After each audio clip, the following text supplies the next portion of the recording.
G'day and welcome back to RC Model Reviews, the Runcam 5. These are my final thoughts. This is after using this camera quite heavily for a couple of weeks. I'm going to tell you what I really think of it. And I've titled this video, The 5 Things I Don't Like About the Runcam 5, because there are 5 things I don't like about this camera. I'm going to start off with the obvious.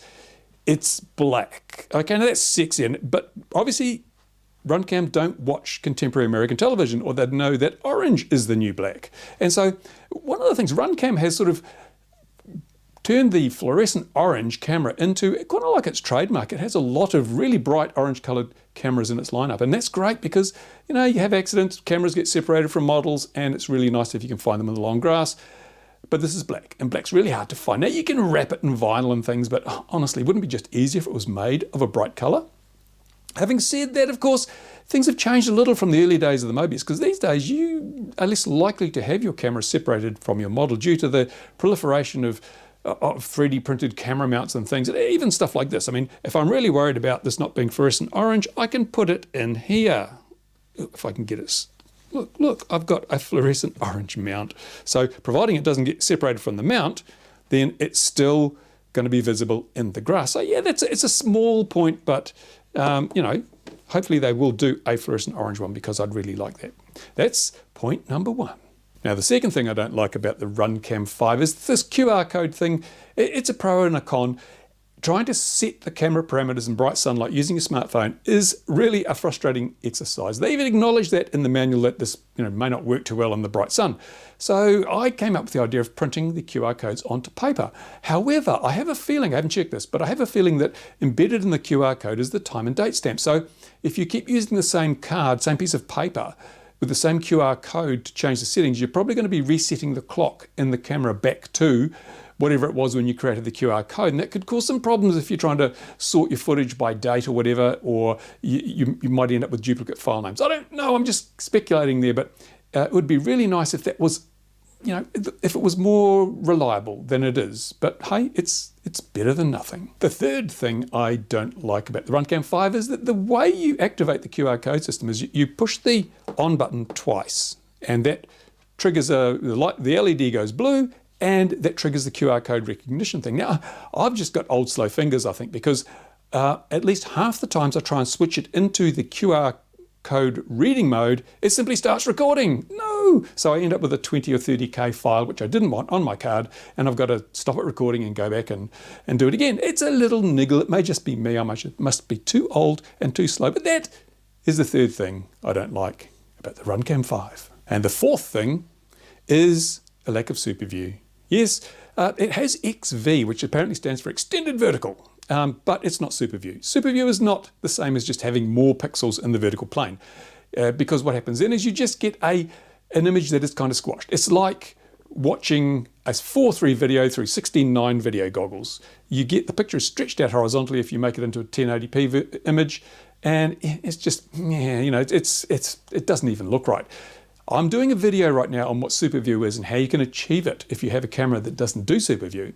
And fortunately enough, this does have a 1440p mode, which gives you 1440 vertical pixels of resolution. I think, is it 40? I can't remember anyway. No, maybe it's not. But anyway, it gives you a nice 4:3 image you can turn into a Superview image if you use the right video editing software. So I'm going to show you how to do that. It's also a utility available on the internet. Interestingly, Andy RC, I mentioned him in my last video on this, he posted a link to that video on one of his, to that utility I should say, in one of his videos. And apparently YouTube made him take it down, because the utility can also be used for downloading YouTube vids from the internet, and they don't like that. So, oh goodness me, we live in such a prim and proper world. Never mind. So I will be posting a link to a utility on the RC Model Reviews website. So hopefully it'll be there by now. If you go and have a look, you might find it. Otherwise, I've forgotten, in case you need to remind me. But if you go to RC Model Reviews website, you might find a link to a utility that will do Superview. Otherwise, if you're using free video editing software like DaVinci Resolve, you can do it anyway without all that messing around. So that's the fourth thing I don't like about the Runcam 5. No Superview. And the fifth and final thing I don't like about this camera is I only have one of them. Yes, I've only got one of these cameras, but I've got lots of quads and planes. I need more. I need more of these cameras. This is such a damn good camera that one is not enough. I've got to say, it's a bit like when you get hooked on drugs. One is not enough. I've had a taste. Now I need more. So yes, to sum it all up, this camera performs remarkably well for a $99 camera. Now, just in case you're thinking, oh, he's got this free camera from Runcam, he's going to plug it, he's probably got, he gets a backhand or something. No.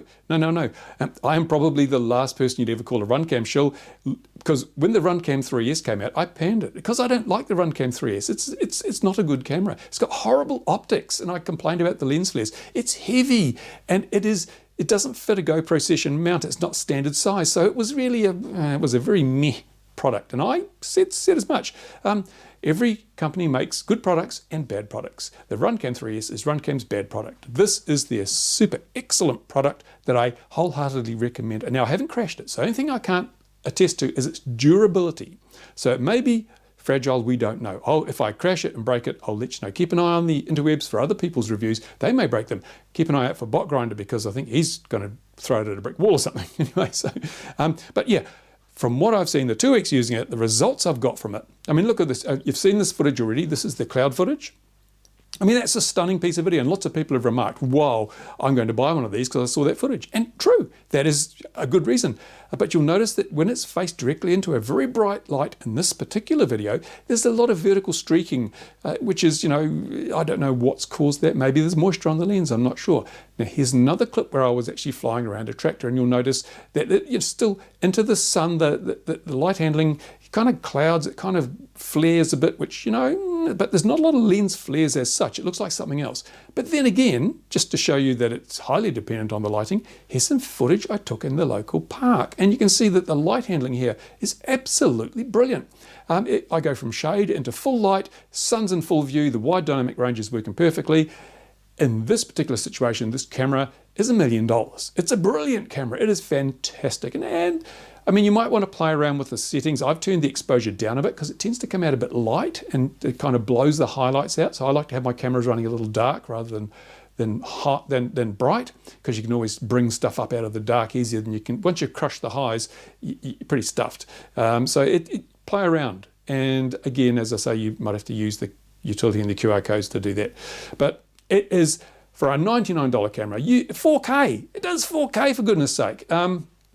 The Runcam 3S is only 1080p, and this is a 4K, a 2.7K and a 1440p camera, plus 1080 at 60 or 120 frames per second. So yeah, there's a lot of functionality in this little camera. I've been using it. I'm getting well over an hour's recording time when I'm recording at 2.7K or 1080p. So that's pretty good. I can do a whole day on this camera and get maybe 8 or 9 flights, and it hasn't gone flat. The battery's not flat. Now, I suppose I could add, actually, one other thing that I don't like, yeah, I should have made it 6 things, is that there's no way of telling how charged the battery actually is. Now, the original Runcam had a little ring on the top, and I think that changed color, did it, as the battery went? I can't remember, or was that my SJ cam? I can't remember anyway, but it'd be nice to have a way to tell how charged the battery was, because if you just grab this out of your box on a Sunday morning and think, oh, I'll go flying, and you've forgotten to charge it and you didn't remember that, you could be really peed off, because it does take a while to charge. It takes a while to charge. Initially, it took a couple of hours to charge. Now it takes, after a day's flying, it seems to take nearly an hour.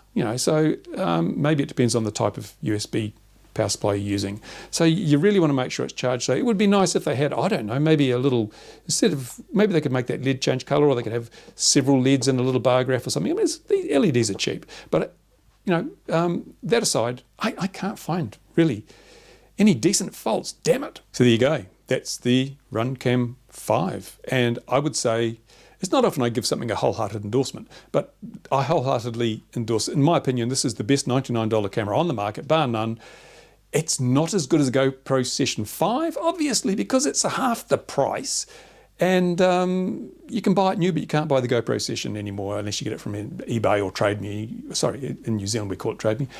Or from Amazon, you get a refurbished one or whatever. Now, they'll work fine, but they're only going to be around for so long, because as they get smashed up by mini-quad users, there's less in circulation, which means their price will probably go up even more. So this is, for a $99 camera, it's what you want. It's what you want. It's small, it's light, it does what it says on the box, and I'm really happy with it. And as I say, my biggest complaint is I only have one. There you go. Now, if you've got questions or comments, put them in the comments section provided by YouTube. I will do my best to answer them if you ask me a question. And if there's anything else you'd like to know about this camera, then please also ask in the comments, and I will look at it in a future video perhaps. But as I say, stay tuned, because what I'm going to do is a video on Superview, what it is, how to achieve it when your camera doesn't support Superview, and also maybe take a look at the video editing software I use, which is free. It's 100% free, and it's one of the most powerful video editing suites on the market, because you can buy a commercial version for $300, but you can do almost everything you want with the free version. No watermarks or anything. There you go. You've seen the results of my videos. That's it. Thanks for watching. I appreciate your support. Thanks to my Patreon supporters, make this all possible, and more coming soon. Bye for now.